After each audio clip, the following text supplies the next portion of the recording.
Welcome to NTD Evening News. Our top story tonight, a massive winter storm is threatening millions across the U.S. The storms bring heavy snow, dangerous ice, and life-threatening cold. States of emergency are now in effect as officials warn conditions could quickly turn deadly. Christina Corona reports. A sweeping reset of global power and U.S. spending. President Trump launching a new international peace body, negotiating over Greenland and slashing tens of billions in green energy loans. Jack Bradley has what's behind the moves. The United States joins Russia and Ukraine for the first trilateral talks on the war in Ukraine. One of the key topics is which country will get certain territory in Ukraine. Jason Perry reports.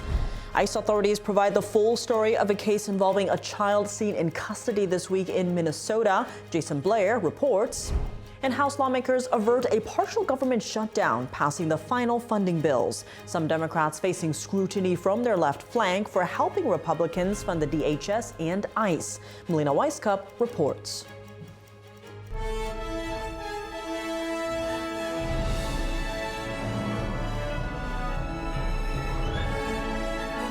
This is NTD Evening News, live from our global headquarters in New York City. Here's Tiffany Meyer. Good evening and thank you for joining us tonight. Emergency officials across the country are bracing for a major winter storm expected to bring heavy snow, ice, and dangerous cold to large portions of the U.S. More than a dozen states have already declared emergencies ahead of the storm's arrival. NTD's Christina Corona tells us more. A massive winter storm is expected to hit much of the U.S., bringing heavy snow, ice, and dangerously cold temperatures. Over 200 million people are under winter weather warnings from New Mexico to New England, prompting multiple states to declare emergencies. The storm begins Friday, and officials warn the bitter cold could be as dangerous as the snow. In New York, Governor Kathy Hochul has declared a state of emergency as temperatures plunge. Temperatures across New York are plummeting. By tomorrow night, we'll be experiencing some of the most dangerous cold we've seen in years. And if you're heading up to the North Country or live in that beautiful part of our state, you better bundle up. You'll be experiencing minus 40 to minus 50 degree wind chills.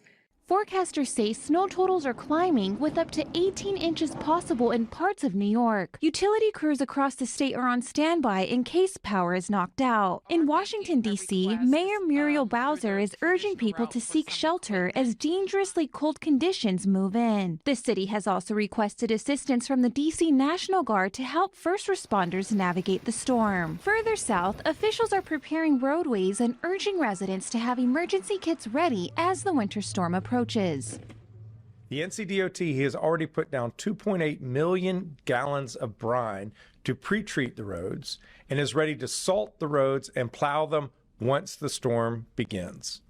The state emergency response team has shipped pallets of meals and drinking water around the state in preparation. Make sure you have a ready kit with enough non-perishable food, water, and medications for 3 days. Ensure you have warm clothing and blankets. Have flashlights and batteries.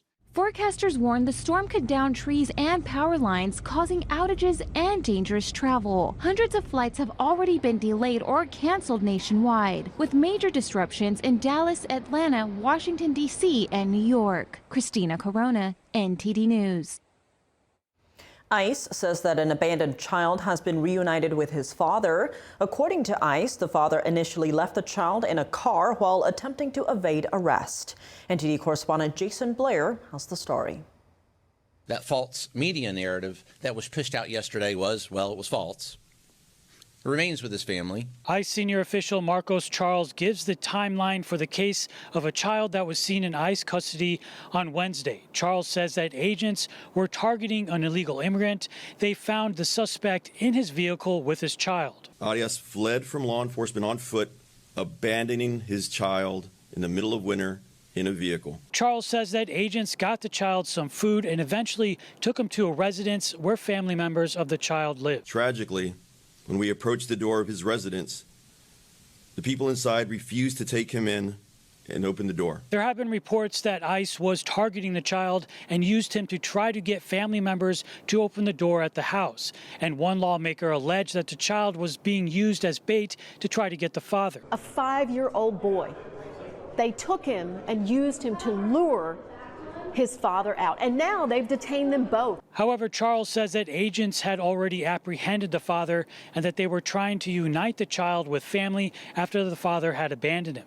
The DHS says that the father eventually asked to have the child put back under his care. And now they are being well cared for at a family residential center. ICE uses family residential centers to house detained family members during immigration proceedings. The child is in the least restrictive setting with a family member. I don't think it gets any better than that. The child could be without his parents somewhere, perhaps in social services care somewhere, and that's what we see oftentimes by children that are trafficked across the border. It's heartbreaking. CBP Commander Greg Bavino also compared the situation to what would happen if an American parent is arrested by police. Many American citizens are separated when they're arrested, say by Minneapolis Police Department or any other police department. They are separated from their children. Vice President J.D. Vance also commented on the situation during his visit to Minneapolis. Are they supposed to let a 5-year-old child freeze to death? Are they not supposed to arrest an illegal alien in the United States of America? If the argument is that you can't arrest people who have violated our laws because they have children, then every single parent is going to be completely given immunity from ever being the subject of law enforcement. That doesn't make any sense. Jason Blair, NTD News. The House Oversight Committee is expanding its probe into alleged welfare fraud in Minnesota. Chairman James Comer today saying he is seeking more documents. Comer is asking Minnesota Legislative Auditor Judy Randall to hand over documents related to reviews conducted on the state's Department of Human Services. The chairman also asked the temporary commissioner of the Minnesota Department of Human Services, Shireen Gandhi, appear for a transcribed interview on January 30th. The Oversight Committee launched its investigation in December last year. Since then, Comer has called on Minnesota Governor Tim Walz to provide documents, communications, and records about the alleged fraud. The chairman has also asked Walz and Minnesota Attorney General Keith Ellison to testify publicly on February 10th. We will keep you updated with the latest from the House investigation. House lawmakers avert a partial government shutdown. Some Democrats voted with Republicans to fund the DHS without reforms to ICE, despite pushback from their party's leadership and the progressive left. NTD's Melina Weisskopf has the details. The yeas are 220 and the nays are 207. The bill is passed without objection. A motion to reconsider. Lawmakers racing the clock once again to avoid a partial government shutdown. On Thursday, the House overwhelmingly approved a package of spending bills to fund education, defense, labor, health, transportation, and housing. Republicans will have finally replaced the last of any Biden-era spending levels with Trump-era spending levels and policies.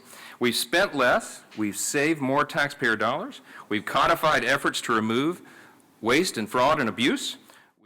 The Speaker has fought to return the chamber to regular order in allocating tax dollars, instead of forcing members to vote on a massive package all at once without time for review. This is the most significant progress towards restoring regular order in this institution in many years, and everybody here knows that. While a separate vote to fund the DHS barely passed due to Democrat pushback over ramped-up ICE operations. ICE is out of control. House Democrat leaders led a majority of Democrats to reject funding for the DHS. ICE should be abolished, and something should be reconstituted so we have immigration enforcement. President Trump on Thursday defended his immigration enforcement efforts, predicting that Senate Democrats may again force another partial government shutdown. The shutdown cost us a lot, and I think they'll probably do it again. That's my feeling. We'll see what happens. People coming in from the Congo, prisons in the Congo, prisons in Venezuela, prisons from all over the world, let them come into our country. And that, we've done an incredible job. We closed up the southern border. Now the Senate will need to approve the funding bills before the January 30th deadline. Senate Minority Leader Chuck Schumer would not say whether he'd push for Senate Democrats to reject DHS funding when the bills come up for a vote next week. Reporting from Washington, D.C., Melina Weisskopf, NTD News. The Trump administration is rolling out major policy shifts internationally and at home, from the newly created Board of Peace to canceling billions in Biden-era climate funding. NTD's Washington correspondent Jack Bradley joins us. Good evening, Jack. What is the latest on this? Good evening, Tiffany. Well, the Trump administration's canceling $30 billion in green loans and revising another $53 billion here. Now, these changes and eliminations come after its review of loan obligations issued under the Biden administration. Now, details weren't provided on which programs are impacted here, but the administration has already canceled over $9 billion in solar and wind projects, replacing those with natural gas and nuclear plants.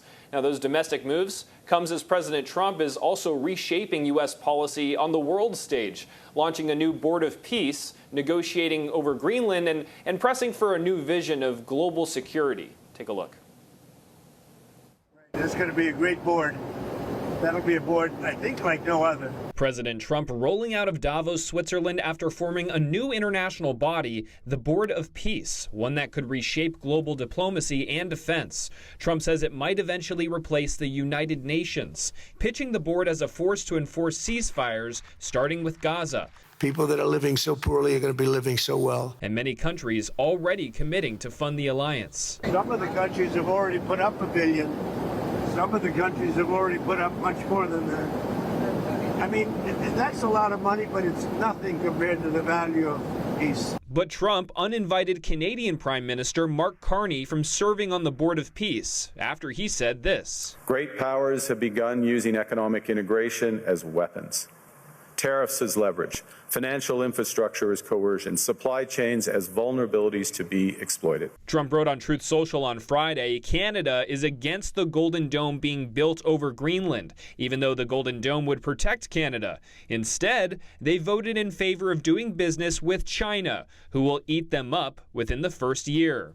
It comes after Carney's recent trip to China, where he met with top Chinese Communist Party officials, establishing a trade framework. Canada and China now have the opportunity to work more closely together to strengthen the world's multilateral institutions. Carney said at Davos that the world order is going to change. We are in the midst of a rupture, not a transition. With regard to Greenland, Trump says that he's working out a plan with NATO allies for the U.S. to acquire 100% of it forever. The time limit is infinity, meaning there is no time limit, it's forever. There's no price, there's no purchase price. He says Greenland is key to his proposal for the Golden Dome missile defense system, designed to intercept long-range missiles that would travel over the Arctic from Russia or China. And we're building a Golden Dome. You see the way it works. That is so much better for us and for Europe to have that piece of ice covered by the Golden Dome. NATO's Secretary General saying it's about security. He is the leader of the free world. If he is worried about something, hey, we'd better listen. We have China, which is not an Arctic country, but which is more and more active there in that region. While the leaders of some European nations are still on the fence about this, Ukrainian President Zelenskyy says, Europe looks lost trying to convince the US president to change. But he will not change. President Trump loves who he is, and he says he loves Europe, but he will not listen to this kind of Europe. Greenland's prime minister says he's ready to negotiate. We are ready to discuss a lot of things, and we are ready to negotiate a better partnership and so on.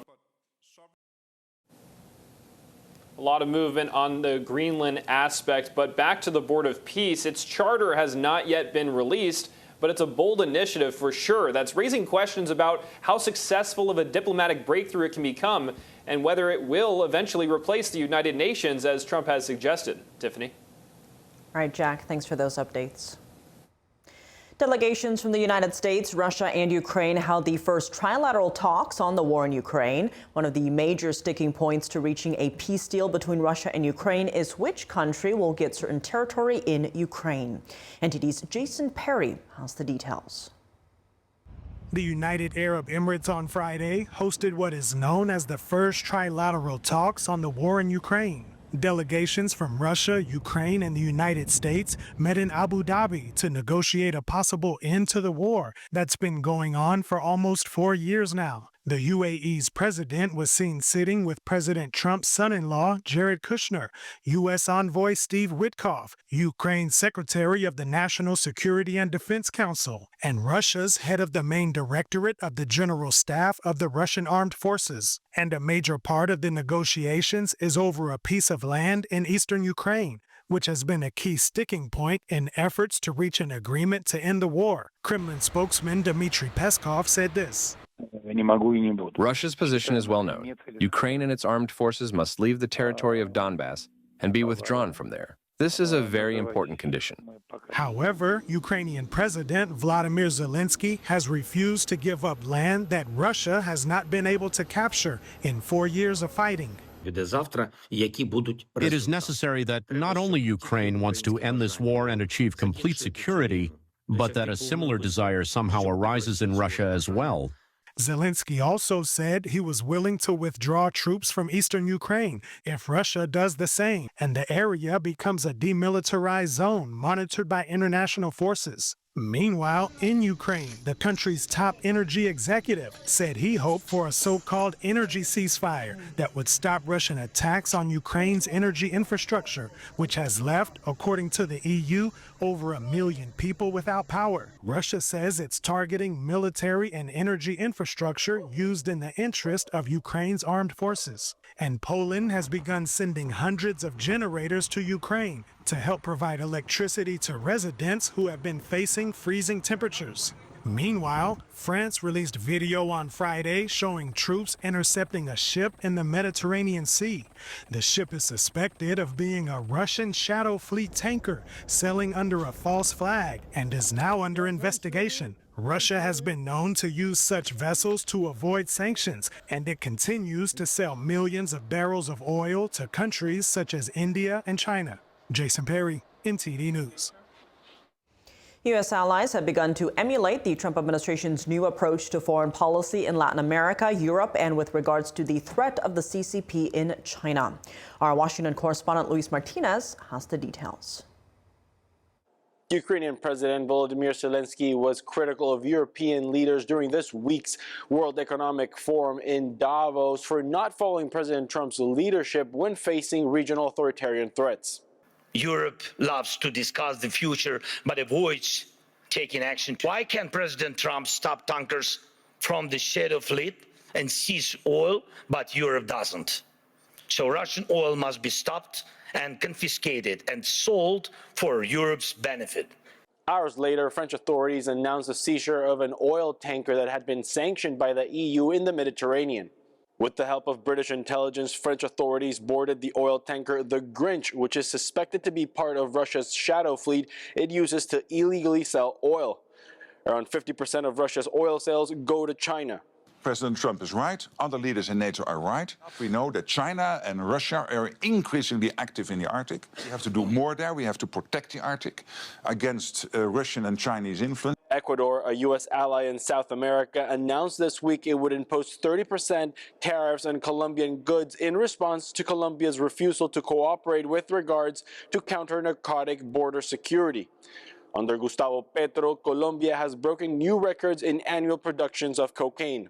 It is a demonstration of what Ecuador is telling us, speaking for Colombia, that we are becoming more effective in the fight against drug traffickers, because if the drug traffickers go there, I don't want them to go there. But they go there because they don't want to be here. The Iranian regime, who has admitted to killing over 5,000 civilians during recent protests, showed off military drone technology and threatened Israel.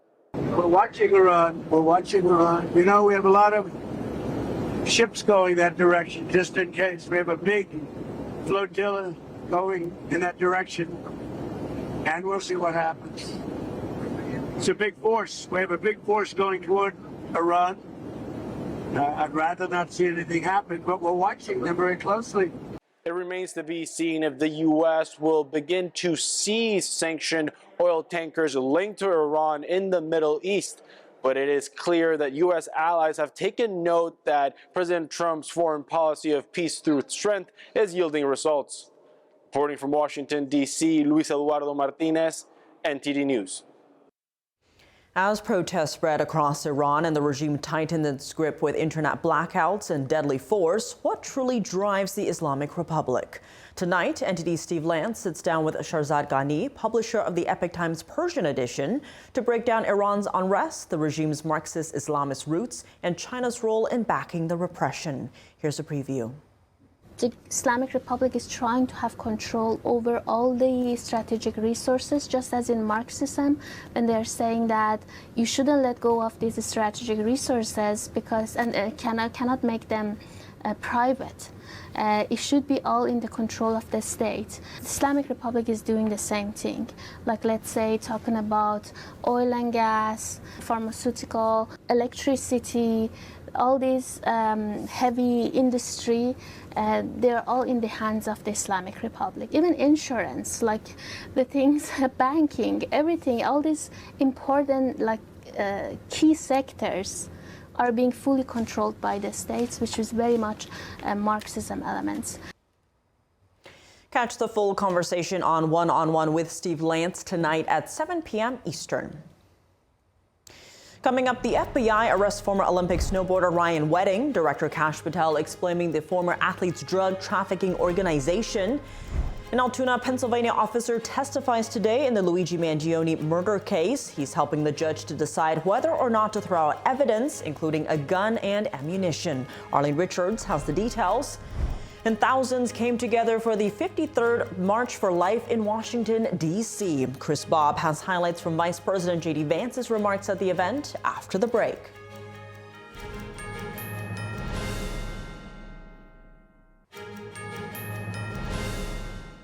Welcome back. I'm Tiffany Meyer. The FBI has arrested former Canadian Olympic snowboarder Ryan Wedding. He's accused of running an international drug trafficking organization as a member of the Sinaloa cartel.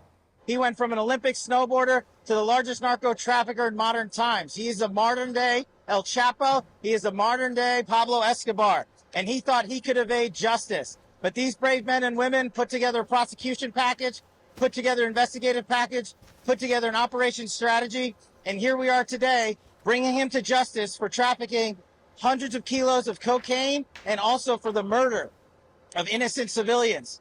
This individual and his organization in the Sinaloa cartel poured narcotics into the streets of North America and killed too many of our youth and corrupted too many of our citizens. And that ends today. FBI Director Kash Patel said Wedding was captured last night in Mexico City with the help of Mexican authorities. The Bureau said Wedding's crime ring routinely shipped hundreds of kilograms of cocaine into California via Mexico and distributed the drug throughout the U.S. and Canada. The FBI placed him on its 10 most wanted list last year. His arrest marks the 6th individual on that list to be captured in the past year. Wedding was also charged in 2024 with attempted murder and other charges related to his alleged crime ring. According to court documents, the former athlete began his drug trafficking operation in 2008. He spent 2 years in jail before being let out in 2011.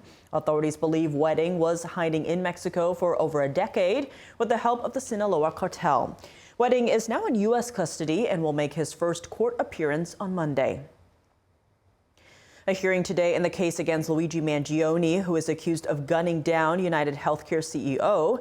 A federal judge allowed testimony from an Altoona, Pennsylvania police officer on how personal property is secured after a public arrest. NTD's Arlene Richards has more details.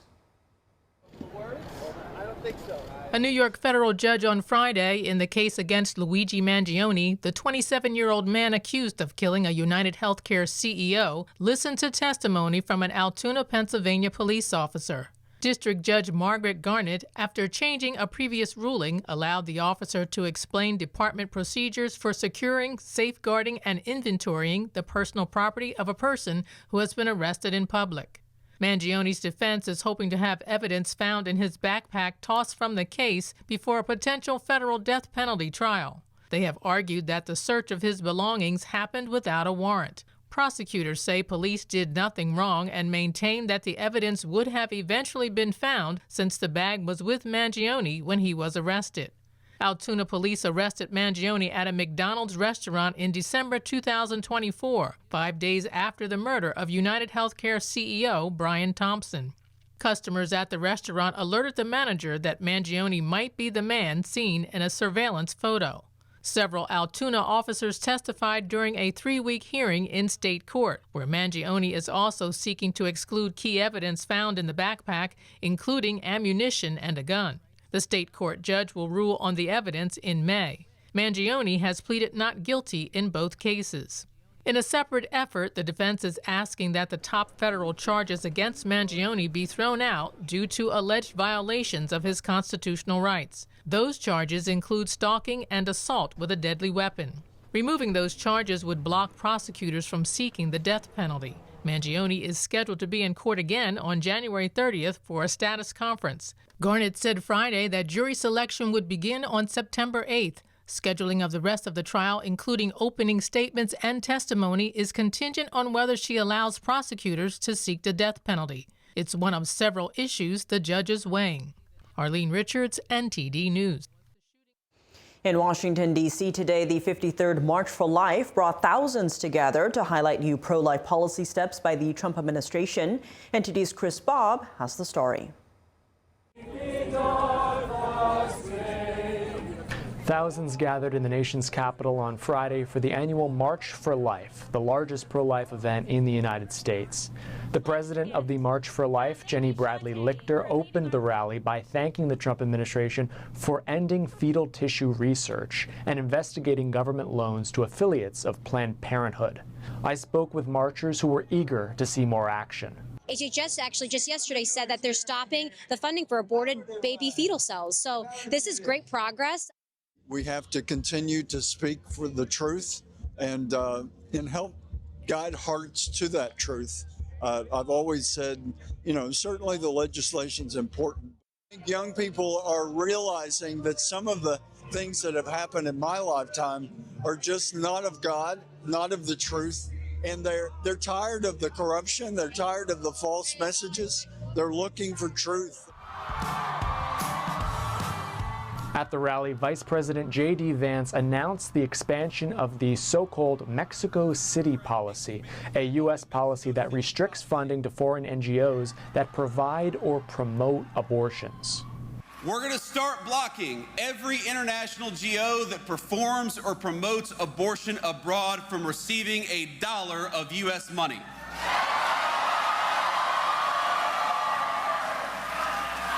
Now, we're expanding this policy to protect life, to combat DEI, and the radical gender ideologies that prey on our children. The policy covers $30 billion in foreign aid. Recipients must certify that they don't perform or promote abortion and avoid discriminatory or gender ideology policies. From the stage, the vice president acknowledged that the goal of the March for Life has not yet been met.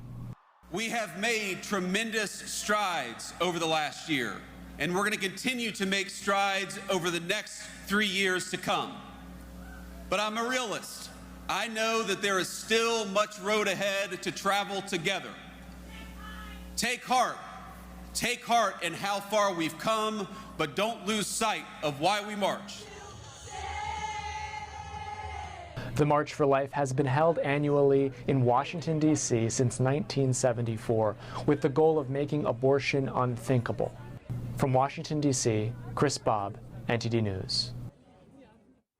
Coming up, just how much do America's allies rely on the U.S. for defense? Retired U.S. Navy Captain Brent Sadler joins us to react to the wedge that China is driving between the U.S. and Canada after the break.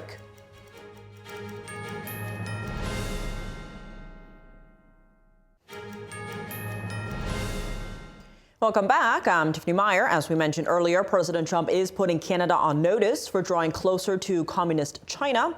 In a post on Truth Social today, President Trump accuses Canada of opposing his plan to build a missile defense system over Greenland. The president says, quote, they voted in favor of doing business with China, who will eat them up within the first year. This comes after Canadian Prime Minister Mark Carney visited the communist regime last week and came back with a trade deal. Canada has agreed to allow up to 49,000 Chinese electric vehicles into the Canadian market, with the most favored nation tariff rate of 6.1%. And at the World Economic Forum in Davos this week, Carney said Canada is ready to participate in forging a, quote, new world order, urging other middle powers to join his efforts. And joining us now to discuss these latest national security developments is retired U.S. Navy Captain Brent Sadler. He's a senior research fellow for naval warfare and advanced technology at the Heritage Foundation, as well as a former Pentagon official. Brent, thank you so much for joining us as always. Now, our neighbor to the north is getting the cold shoulder as President Trump withdraws Mark Carney's invitation to join the Board of Peace. And Commerce Secretary Howard Lutnick warning the USMCA could see major changes with Carney's China deal. How are you reading U.S.-Canada relations in this China wedge? Could we see a splintering away of one of the U.S.'s closest allies? Well, the short answer is no. And thanks for having me on tonight. There's so much culturally, historically, and economically that binds the two countries together, the two close neighbors, that this political tiff right now, which I think is well-founded on Trump's side, to be taking the Canadians to task for. But the short answer is I think the two relations, the two economies will continue to be very well integrated. Of course, there'll be some differences and some well past due adjustments made on trade. And I think we'll find a way to address our shared security interests to the north. Now, also under discussion, the Golden Dome. President Trump saying Carney should be grateful as the Golden Dome over Greenland would also protect Canada. Talk to us about the role of Greenland in nuclear defense. Well, first, it's important to note that the Canadians are part of NORAD, and there's been a need to update the sensors. And up there to the north, and many of them are in Canada, they would also play a role in serving as the backbone for a new system called Golden Dome, of course. And the Canadians have not been very, proactive on the expenses and the update of that system. So hopefully we'll see a change of heart. Again, it's a common defense. But the Golden Dome and specifically Greenland's part of this fence or the sensor line is key because many of the Great Circle, the shortest route for a ballistic missile coming from missile sites in Russia, but also China and Iran, pass over or close enough to Greenland that sensors there and perhaps even interceptors will play a critical role in the future defense of the North Atlantic and specifically the United States. But this is also a NATO security issue. And going deeper into the Arctic region, I want to roll a clip of NATO Secretary General Mark Rutte first. We need to defend the Arctic. We know that the sea lanes are opening up. We know that China and Russia are increasingly active in the Arctic. There are 8 countries bordering on the Arctic. 7 are a member of NATO. That's Finland and Sweden and Norway and Denmark, Iceland, Canada and the US. And there's only 1 country bordering on the Arctic outside NATO, and that's Russia.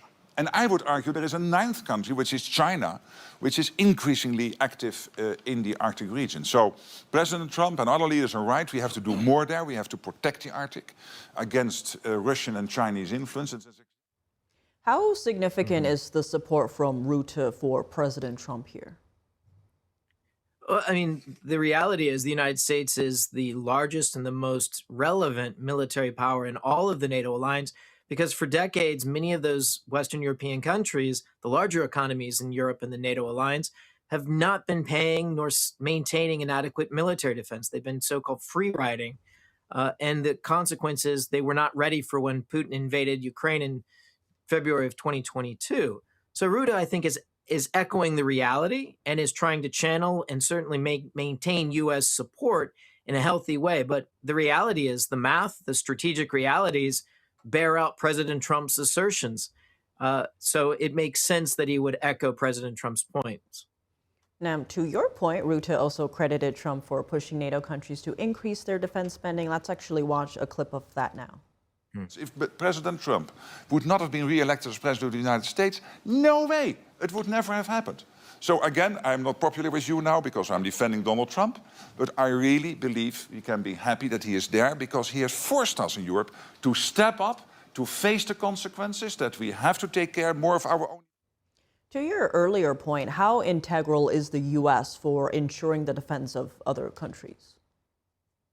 Well, with regards to Russia, the only military power inside NATO that the Russians really respect and base their strategic calculations on is that of which the United States. Whereas our military, what is our White House saying that we're going to do and use that military force. So that's a reality, and it's the threat-based reality. Of course, increasingly, the European countries are having to view China as a threat.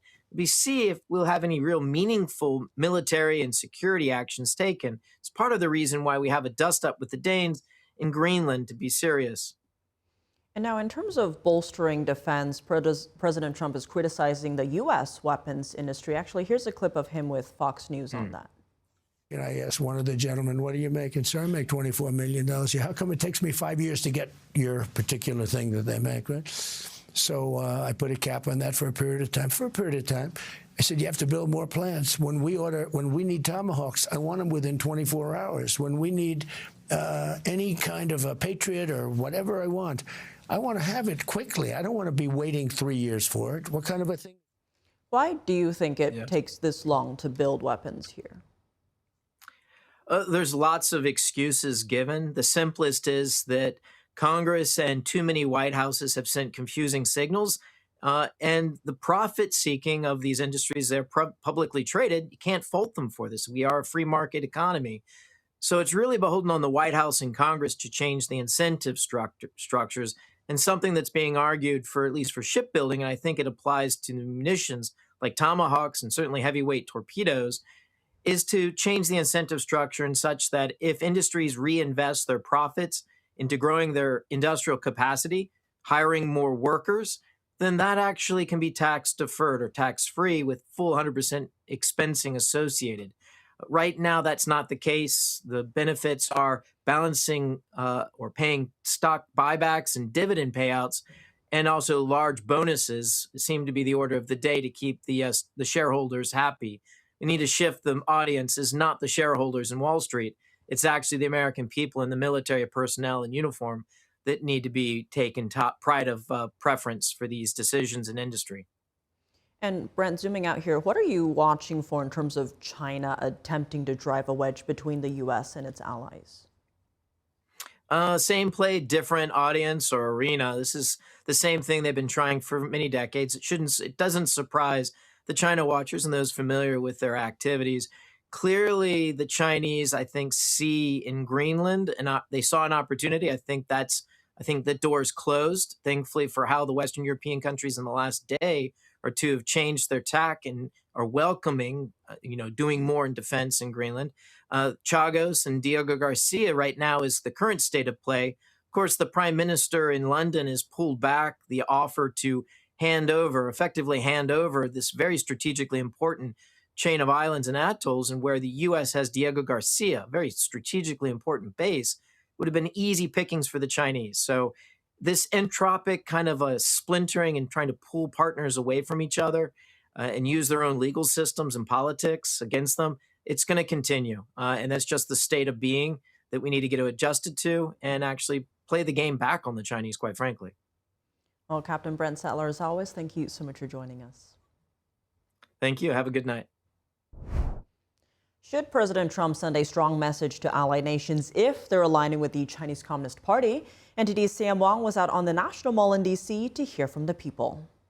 Do you think President Trump should put our allies on notice when they're aligning closer to nations that don't align with our values, like China? Yeah, I absolutely do. I mean, if they're going to be our friends, our allies, then we need to make sure that they're with us for real and not just in name. If he bows down to everybody, then everyone's going to start taking advantage of us again. And I think he needs to go ahead and let everyone know that he means business. I think he's already put everybody on notice that he'll do what has to be done to protect this country and to continue to grow our country stronger. We're stronger, I feel, at some point in the end now because he's willing to go in and do what needs to be done and tell people to knock it off. I think in a respectful manner, yes, put some pressure on. History has taught us that we can't trust certain countries, and so I think, yes, we need to try and stand united and put pressure on countries that are our allies. Do you think President Trump and the Trump administration should take a tough line on China?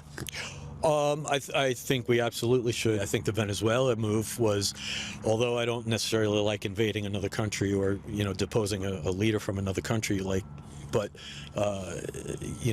there's ramifications that go far beyond. It's a 4D chess move. Yeah, I don't think that's been the best interest for us for a long time. They've made that pretty well known. Somebody needs to do something. We're obviously the most powerful country. We have the ability to do it. I think we got to think long term, and we got to think of protecting our nation, and with the capabilities of nuclear warfare and the advancement in all kinds of technology that could be destructive to our country, I think it is wise to try and expand our protection border. Coming up, new chatbot laws could make it safer for minors in Washington state. Lawmakers proposed new standards after reports of AI chatbot-linked deaths. David Lamb speaks with the CEO of an information-sharing nonprofit. And in the NFL, it's conference championship weekend as 4 teams battle for the Super Bowl. Dave Martin joins us to discuss when we come back.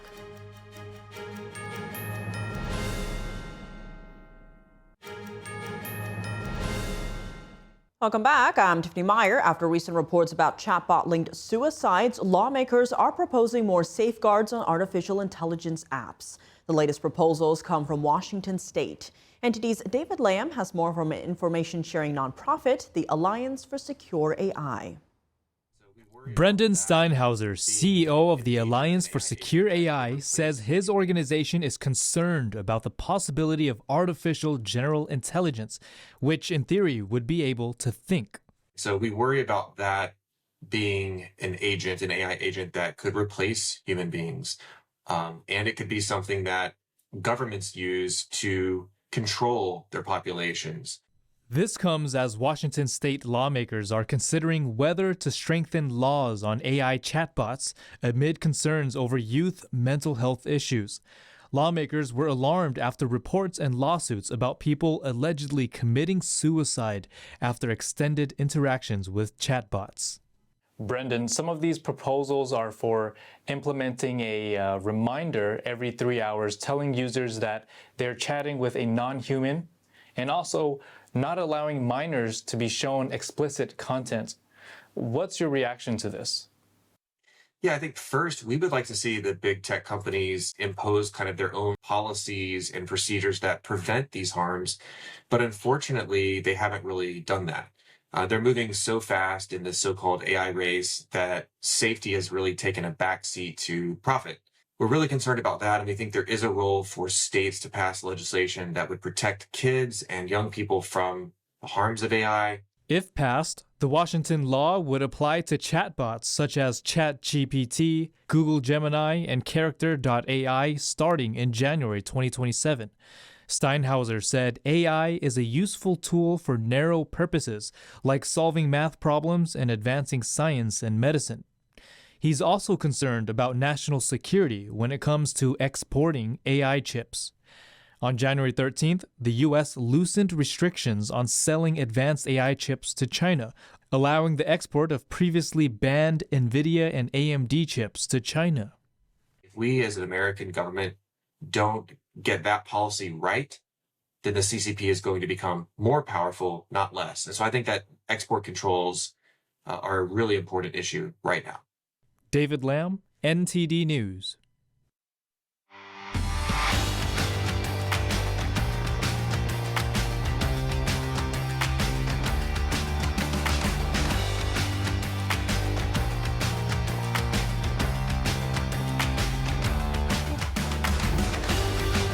And now for your sports news, we're joined by NTD's Dave Martin. Dave, we've got some NFL and tennis to discuss, but let's start in college football as Indiana star quarterback Fernando Mendoza is announcing his plans to enter the upcoming NFL draft. Where is he expected to get picked? I mean, the first round is pretty much almost for sure he's going to go there. Maybe even the first overall pick. I mean, that's how highly he's thought of. And of course, quarterback, it's the most important position on the field. You have to have one to succeed, a good one to succeed in the NFL. Now, a lot can happen between now and the draft, which will be in May. But Mendoza won the Heisman Trophy Award last year. He just led the Hoosiers to a national championship, which almost no one thought was possible 2 years ago. Now, plus the team that has the first overall pick, that's the Las Vegas Raiders. They might be in the market for a new quarterback. We'll see how their offseason goes. Now, they currently have former Pro Bowler Geno Smith at quarterback. He did not have a Pro Bowl season this year. And now that he's 35, the consensus is sometimes you may want to start over with someone younger. I mean, that's what Green Bay did with both Aaron Rodgers and Brett Favre bringing in a first-round pick. Really, everyone does. I will caution, though, that last year at this time, Colorado quarterback Shedeur Sanders was expected to be a first-round pick. He fell all the way to the 5th round, so sometimes we're wrong. All right, well, shifting gears to tennis, we have an interesting development at the Australian Open as a 40-year-old former champion there is into the 3rd round. Yes, Stan Wawrinka, who won the Australian Open back in 2014, he's into the 3rd round after a 5-set win yesterday.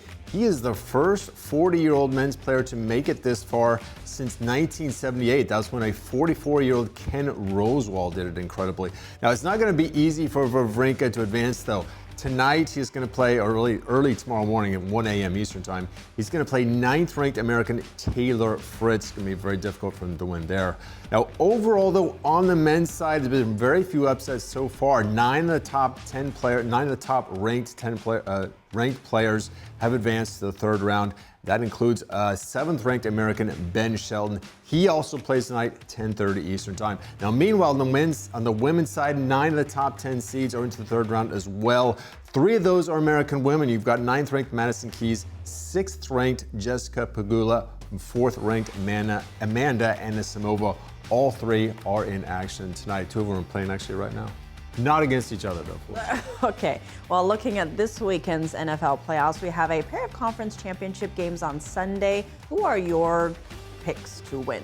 My 2 picks to win, Patriots and Seahawks. Now, let's break this down here.